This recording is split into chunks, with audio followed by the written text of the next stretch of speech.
Haleluya, salam kekasih Kristus yang Tuhan kasihi. Kita bersyukur ya kalau hari ini juga kita bisa memuji Tuhan, bisa menyembah Tuhan, dan seluruh kehidupan kita itu kita terus berhubungan dengan Tuhan. Itu suatu hal yang harus kita lakukan, dan kita percaya bahwa Tuhan juga mau supaya setiap orang percaya itu, setiap anak-anak Tuhan itu tidak pernah berhenti, tidak pernah putus-putus untuk berhubungan dengan Tuhan. Nah, saudaraku yang dikasihi Tuhan, hari ini kita mendengarkan kebenaran firman. Tema kita dua sisi kehidupan. Kita baca firman Tuhan di Matius 7 ayat 13 sampai 14. Matius 7 ayat 13 sampai 14 saya bacakan. Masuklah melalui pintu yang sesak itu, karena lebarlah pintu dan luaslah jalan yang menuju kepada kebinasaan, dan banyak orang yang masuk melaluinya. Karena sesaklah pintu dan sempitlah jalan yang menuju kepada kehidupan, dan sedikit orang yang mendapatinya. Saudaraku yang dikasihi Tuhan, ya, kalau kita lihat apa yang dituliskan oleh Matius ini, ya, dan apa yang dikatakan oleh firman Tuhan ini, bahwa kita tahu setiap orang hidup di dunia ini mempunyai kehendak bebas. Saudara dan saya punya kehendak bebas, punya pilihan sendiri. Hidup ini adalah pilihan saudara. Artinya apa yang mau saudara lakukan, apa yang tidak mau saudara lakukan, apa yang mau saudara terima, dan ada apa yang saudara tidak mau terima. Itu bukan tergantung kepada orang lain, bukan tergantung kepada Tuhan, tetapi bergantung kepada saudara sendiri. Itulah pilihan bebas. Nah, termasuk Anda sebagai pengikut Kristus, ya, mempunyai kehendak bebas. Walaupun Yesus sudah membayar dosa-dosa Anda, tidak berarti setelah Yesus membayar dosa-dosa Anda, terus Anda menjadi orang yang terikat, atau orang yang tidak punya kehendak bebas lagi, menjadi robot. Tidak seperti itu, saudara. Ya, saudara tetap diberikan oleh Tuhan kehendak bebas, bukan menjadi seperti robot. Nah, oleh karena adanya kehendak bebas itu, saudara, maka banyak orang sembarangan hidup atau melakukan apa itu semaunya dia. Nah, jadi ayat ini menggambarkan dua pilihan yang tersedia bagi manusia dalam perjalanan kehidupan mereka. Ya, ayat firman yang kita baca itu tadi. Nah, jalan yang lebar itu melambangkan jalan yang luas. Kalau lebar itu luas, ya, dan mudah dan menarik secara duniawi. Ini adalah jalan yang menawarkan kesenangan-kesenangan dunia, saudara, pencapaian-pencapaian dunia. Ya, pencapaian material dan pemenuhan kehendak diri sendiri, apa yang menjadi kerinduan diri sendiri itu, ya, ini yang ditawarkan oleh dunia ini, menggoda, ya. Dan ternyata, saudaraku yang dikasihi Tuhan, ternyata pilihan-pilihan dan tawaran-tawaran dunia itulah yang banyak dipilih oleh orang. Orang memilih jalan ini karena nampak lebih menggoda dan lebih memuaskan untuk diri sendiri, untuk kepuasan diri sendiri. Nah, kita tahu bahwa hanya ada dua jalan, yakni yang benar dan yang salah. Tidak ada jalan yang di tengah-tengahnya. Hanya ada jalan yang baik dan jalan yang jahat, jalan menuju sorga dan jalan menuju neraka. Nah, makanya saudaraku yang dikasihi Tuhan, kita sedang berjalan di salah satu jalan ini. Apakah di jalan yang menuju sorga atau apakah di jalan yang menuju ke neraka. Kita berada di salah satu jalan ini. dalam kehidupan kita sekarang ini. Saudara hidup sekarang itu menuju ke arah salah satu. Nah, makanya persiapkan diri kita supaya tujuan kita itu tidak salah atau tidak ada penyesalan. Kalau saudara salah, berarti penyesalan selama-lamanya kekal. Itu sama saja saudara itu sia-sia dilahirkan ke dunia ini. Nah, saudaraku, maka jangan salah dalam mempersiapkan diri untuk menuju ke tujuan yang kekal ini tadi. Nah, jadi saudara yang dikasihi Tuhan, pembedaan anak-anak manusia atas orang kudus dan orang yang berdosa, ya, perbedaan antara saleh dan kafir akan terbawa semuanya itu kepada kekekalan. Kalau saudara menjadi seorang yang saleh atau menjadi orang yang kudus, itu akan membawa saudara kepada kekekalan dalam kerajaan surga. Tetapi kalau saudara menjadi orang yang kafir, orang yang berdosa, maka saudara akan menuju kepada kekekalan di neraka. Nah, bagaimana memaknai kehidupan yang benar serta kita bisa memahami dua sisi kehidupan ini? Kalau kita lihat bacaan di Matius 7 ayat 13 sampai 14 ini tadi, ada di situ pertama pilihan hidup. Ada pilihan hidup. Di situ ditegaskan bahwa setiap orang dihadapkan pada pilihan hidup yang penting. Manusia memiliki kebebasan untuk memilih jalannya sendiri, saudara. Tidak ada satu manusia pun yang memaksakan seseorang untuk mengikut jalannya dia. Saudara bebas untuk memilih jalan sendiri. Apakah itu mengikut jalan yang lebar tadi atau jalan yang sempit? Ini mengingatkan kita bahwa hidup ini bukanlah sesuatu yang sepele. Jangan anggap gampang hidup ini, atau jangan dianggap enteng hidup ini. Kita harus memilih dalam hidup ini. Nah, kita tidak boleh menganggap enteng, tetapi melibatkan tanggung jawab dan konsekuensi dari pilihan-pilihan yang kita buat. Ada konsekuensinya. Hati-hati ya, selama kita masih ada hidup, masih diberikan hidup oleh Tuhan, kita ini sedang dalam menentukan pilihan. Dan konsekuensi dari pilihan kita itulah yang akan menentukan kekekalan kita nanti ada di mana. Nah, saudaraku, dan Yesus mengatakan bahwa jalan yang lebar itu mengarah kepada kebinasaan. Ini bukan hanya kebinasaan fisik saja, saudara, tetapi kebinasaan rohani. Artinya itu terpisah dari hubungan dengan Allah dan mengalami konsekuensi hidup dalam dosa dan akan menuju kepada kebinasaan kekal di neraka. Ini yang diperingatkan oleh Tuhan Yesus. Jalan yang lebar itu. Nah, itu hal pertama, ada pilihan. Hal yang kedua, ada perbedaan kontras yang sangat jelas sekali antara jalan yang luas dan jalan yang sempit. Pertama, dikatakan lebar pintu itu artinya apa? Artinya Anda akan memperoleh kebebasan yang selebar-lebarnya, yang terbuka, menggoda orang-orang, menggoda Anda, ya. Jika engkau bisa masuk melalui pintu itu dengan membawa semua hawa nafsumu, itu bebas karena lebar. Dengan keinginan saudara memuaskan hawa nafsu, boleh saudara akan gampang melalui jalan itu. Nah, jadi tidak ada kekangan bagi segala kehendak daging saudara, selera Anda, bagi gairah-gairah Anda. Tidak ada kekangan di jalan yang lebar itu. Ya. Jalan yang luas tadi. Ya, Anda boleh berjalan menuruti keinginan hatimu sendiri dan menuruti keinginan atau pandangan matamu sendiri. Nah, luaslah jalan itu, itulah artinya bahwa tidak ada yang membatasi orang-orang yang berjalan di dalamnya. Tidak ada larangan-larangan, ya, sehingga mereka dapat berkelana tanpa batas, sepuas-puasnya. Itulah yang ditawarkan oleh jalan yang luas itu. Luaslah jalan itu, artinya juga ada banyak jalan-jalan kecil di dalamnya. Artinya banyak pilihan-pilihan bagi jalan-jalan yang penuh dosa itu tadi. Untuk membuat dosa, untuk melakukan hal yang salah itu banyak sekali tawaran-tawaran atau pilihan-pilihan. Itulah yang di dalam jalan yang lebar itu ada, di dalam pilihan-pilihan yang menarik, sehingga banyak orang yang memilih jalan itu.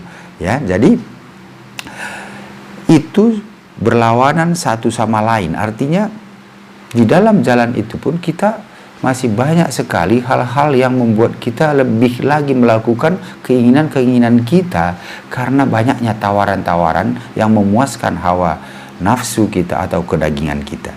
Nah, jalan yang lebar ini juga menjanjikan kemudahan, kesenangan-kesenangan dunia.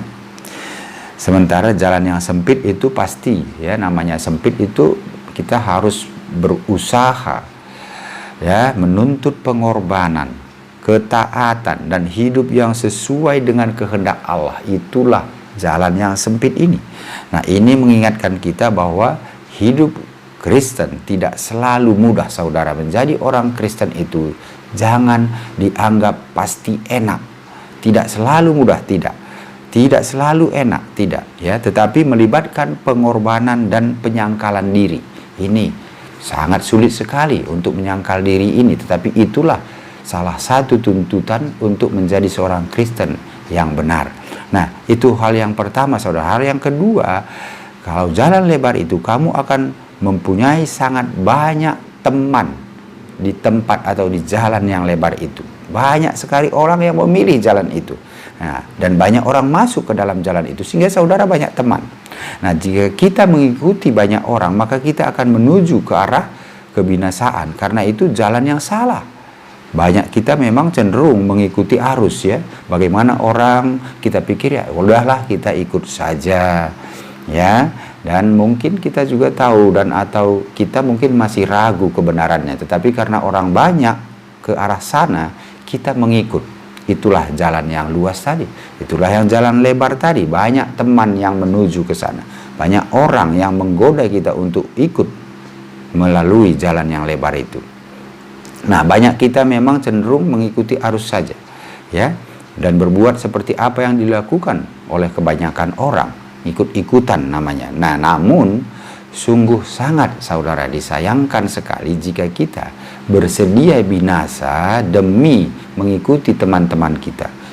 Sangat disayangkan sekali kalau kita bersedia binasa demi mengikuti orang banyak, ya, dan sehingga kita masuk ke neraka bersama mereka. Itu sangat menyedihkan sekali, karena tadi kita hanya mengikuti arus saja, berbahaya. Makanya jangan mengikuti arus. Ya, harusnya jika banyak yang binasa, kita harus semakin berjaga-jaga lagi. Ya, kalau orang banyak yang mengajak, saudara harus lebih hati-hati lagi. Ya, pikirkan kembali, ini apakah ini hal yang benar? Karena kalau orang banyak yang menginginkan hal itu dan mudah jalan ke situ dan sepertinya memuaskan keinginan kita dan menyenangkan diri kita, hati-hati, pikirkan kembali apakah ini jalan yang benar.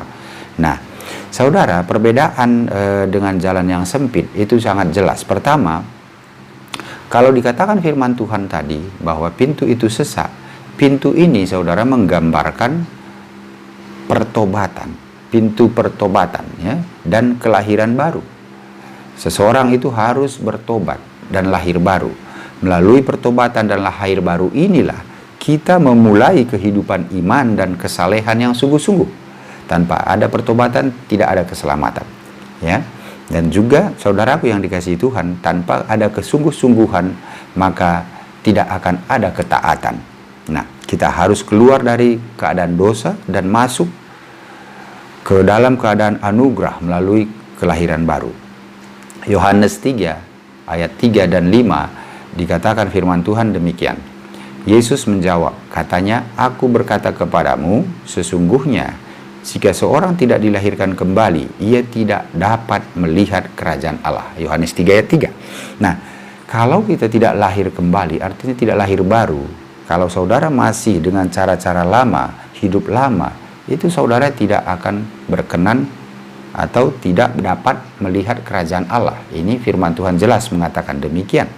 Ayat 5-nya dikatakan, jawab Yesus, aku berkata kepadamu, sesungguhnya Jika seorang tidak dilahirkan dari air dan roh, ia tidak dapat masuk ke dalam kerajaan Allah.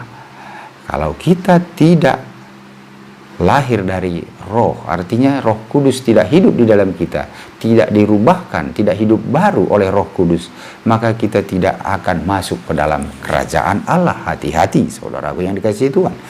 Jangan pikir dengan kebaikan kita, dengan perbuatan-perbuatan baik kita, ya, kita sudah pasti masuk ke dalam kerajaan Allah. Kalau bukan oleh karena Roh Kudus, ya, Roh Kudus hidup dalam saudara, ya, perbuatan baik saudara belum tentu berkenan bagi Allah. Tetapi kalau Roh Kudus yang hidup dalam saudara, maka apapun yang saudara lakukan itu pasti sesuai dengan kehendak Allah. Dan saudara pasti dituntun oleh Roh Kudus itu untuk melakukan hal-hal yang sesuai dan berkenan bagi Allah. Nah, makanya kalau saudara, kalau kita tidak dilahirkan dari roh, ya, tidak akan berkenan masuk ke dalam kerajaan Allah. Nah, ini adalah pintu yang sesak, yang sulit didapat dan sulit dilalui, ya. Itulah pintu sesak ini. Jadi harus ada, kalau kita masuk melalui pintu yang sesak, harus ada hati yang baru dan roh yang baru, dan yang lama harus berlalu. Hidup baru 2 Korintus 5 ayat 17 mengatakan, jadi siapa yang dalam Kristus sesungguhnya yang lama sudah berlalu, yang baru sudah datang. Siapa yang di dalam Kristus? Karena kalau kita hidup dalam Kristus berarti hidup kita hidup yang baru, ya, bukan lagi hidup di bawah kehidupan daging, tetapi oleh kehidupan roh. Nah, terus kalau kita melalui jalan yang sempit ini, kecenderungan jiwa harus diubah, ya, berbagai kebiasaan dan adat yang buruk yang kita lakukan masa lalu harus dibuang. Apa yang selama ini kita lakukan harus dihentikan, karena kalau kita hidup masa lama kita, pasti yang kita lakukan itu juga hal-hal yang keinginan daging, dan itu sudah jelas tidak berkenan dan berlawanan dengan kehendak Allah. Maka itu harus dihentikan, dan kita harus memulai dari awal. Hidup baru itu berarti dari bayi lagi, ya, bertumbuh dan dewasa. Nah, itu demikian juga hidup baru kita, ya, kita mulai dari awal. Nah, jalan sempit ini juga kita harus melawan arus, ya. Jangan ikut-ikutan.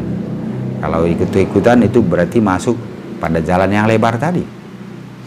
Kita harus melalui banyak tantangan, baik dari luar komunitas kita, baik dalam komunitas kita, baik di luar dari orang-orang yang kita kenal, maupun dari orang-orang yang kita kenal. Itu banyak sekali tantangan, ya, kita harus hadapi, dan juga kita harus tetap teguh, ya, pada prinsip bahwa kita harus mengikuti kehendak Allah melalui jalan yang sempit tadi.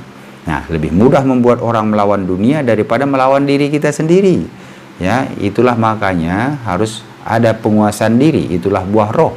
Kalau saudara hidup oleh roh, maka saudara pasti ada penguasaan diri. Maka tadi, siapa yang tidak dilahirkan dari roh, dia tidak akan masuk ke dalam kerajaan Allah. Firman Tuhan di Yohanes 3 ayat 5 tadi.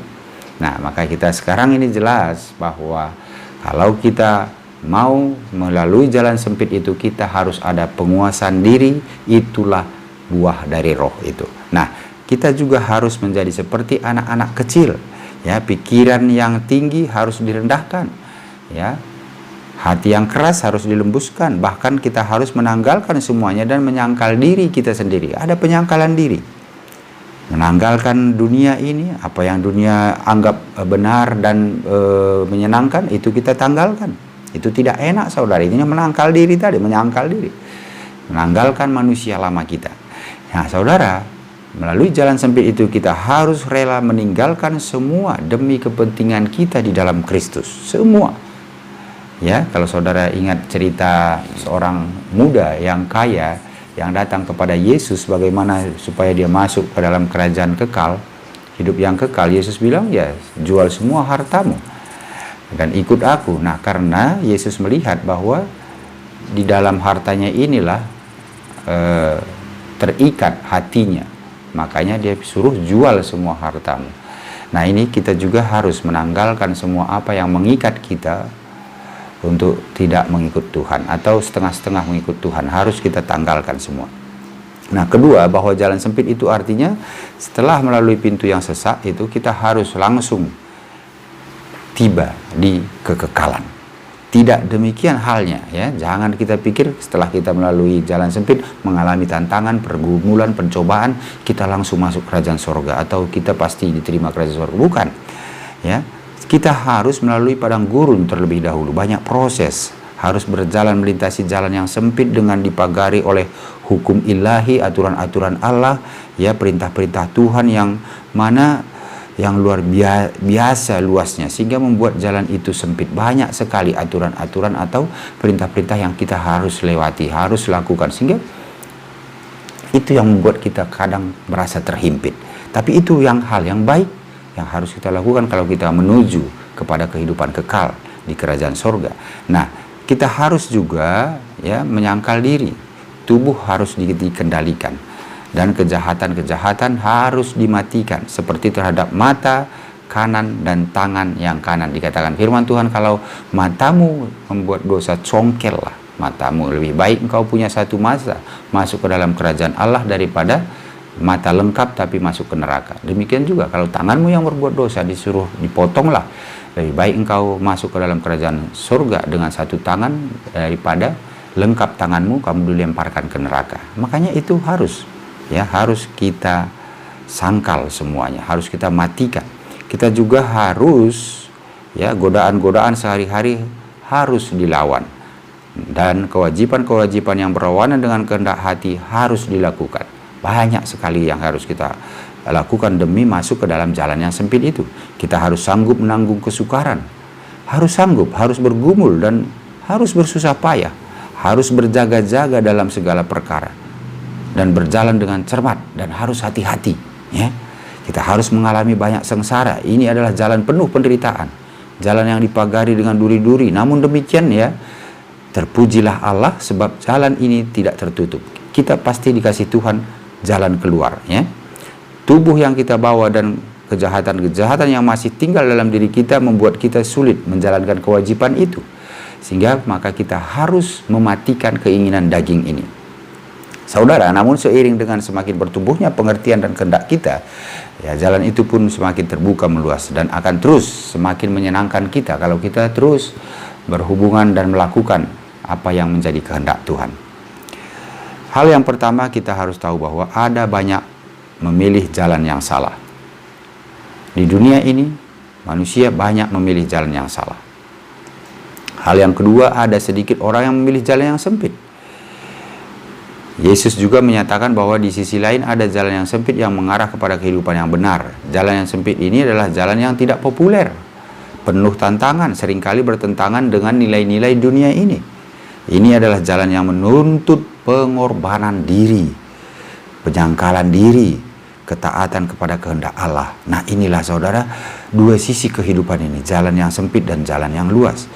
Nah, saudaraku yang dikasihi Tuhan, tema ini mengingatkan kita akan pentingnya membuat pilihan yang bijaksana dalam hidup kita. Kita harus berhati-hati di dalam memilih jalan mana yang akan kita ikuti, dan menyadari bahwa ada banyak konsekuensi dari setiap pilihan yang kita buat. Kita harus waspada pada godaan dan tekanan untuk mengikuti dunia ini. Hati-hati dan tetap setia pada ajaran dan kehendak Allah. Meskipun, ya, mungkin kita menjadi dikucilkan, mungkin kita tidak populer, tapi kita harus tetap mengikuti kehendak Allah, walaupun sekalipun kita mungkin menjadi minoritas dalam pandangan dunia ini, menjadi terkecil atau tidak populer. Tidak apa-apa, selama itu sesuai dengan kehendak Allah. Nah, memang kalau namanya jalan sempit, pasti tidak banyak orang, ya. Kita juga pasti tidak akan menjadi populer, tidak akan bersama-sama dengan orang-orang banyak, ya, karena sempit, sedikit orang masuk.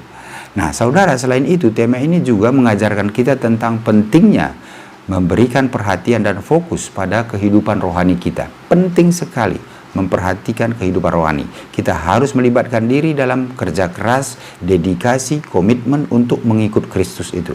Bahkan jika jalan yang sempit terasa sulit dan terjal, melalui pilihan hidup yang bijaksana ini, kita akan mencapai hidup yang benar, persekutuan yang dalam dengan Allah dan keselamatan yang kekal. Itulah yang dijanjikan oleh jalan yang sempit ini. Tetapi walaupun demikian, kita tetap ada kekuatan oleh kuasa Roh Kudus. Maka saudaraku yang dikasihi Tuhan, dua sisi kehidupan ini, inilah yang kita jalani sekarang, dan itu harus kita pilih selama kita masih hidup, dan kita sekarang menuju ke arah sana. Kita sekarang ini dalam pilihan itu. Sadar atau tidak sadar saudara, saudara hidup itu sudah dalam dua pilihan itu, ya. Tinggal saudara menyadari apakah saudara memilih yang jalan lebar atau jalan yang sempit. Kalau memilih jalan lebar berarti saudara tetap mengikuti keinginan sendiri, keinginan dunia, menyenangkan diri sendiri, dan juga melakukan hal-hal yang menurut dunia ini baik dan benar, mengikuti orang-orang yang banyak mengikuti orang-orang dunia ini. Tetapi kalau jalan yang sempit, saudara pasti merasa diasingkan, merasa terkucil, merasa minoritas, dan tidak populer. Tetapi itu hal yang baik dan benar di hadapan Allah, itu menuju kepada kekekalan dalam kerajaan sorga. Saudaraku dikasihi Tuhan, inilah yang menjadi renungan kita untuk saudara membuat pilihan yang benar. Saya percaya oleh firman yang singkat ini, Tuhan memberkati kita. Biarlah Roh Kudus terus menyertai saudara. Terima kasih. Tuhan Yesus memberkati. Haleluya. Amin. Mari kita berdoa. Kami bersyukur Tuhan untuk firman-Mu ini. Biarlah firman ini menuntun anak-anak-Mu supaya mereka juga menyadari di dalam hidup ini sudah melakukan pilihan. Biarlah mereka memilih jalan yang sempit, di mana itu menuju kepada kekekalan. Mereka hidup di dalam kehendak Tuhan, jauh daripada keinginan daging dan melepaskan kehendak-kehendak dunia ini. Terima kasih Tuhan Yesus, berkati semua anak-anak-Mu dimanapun mereka berada. Biarlah mereka terus menjadi anak-anak terang dan garam. Pakai mereka dalam hidup mereka. Lepaskan dari segala keterikatan, yang lemah dikuatkan, yang sakit disembuhkan. Dan biarlah mereka juga selalu berserah hanya kepada Tuhan Yesus saja. Terima kasih Bapa, hamba sudah selesai menyampaikan kebenaran firman-Mu ini. Biarlah terus Roh Kudus bekerja, dan hamba juga terus dituntun dengan kuasa Roh Kudus-Mu supaya dalam pelayanan hamba hanya nama Tuhan dimuliakan. Terima kasih, di dalam nama Bapa, Putra, Roh Kudus kami mengucap syukur. Haleluya. Amin. Terima kasih. Salam.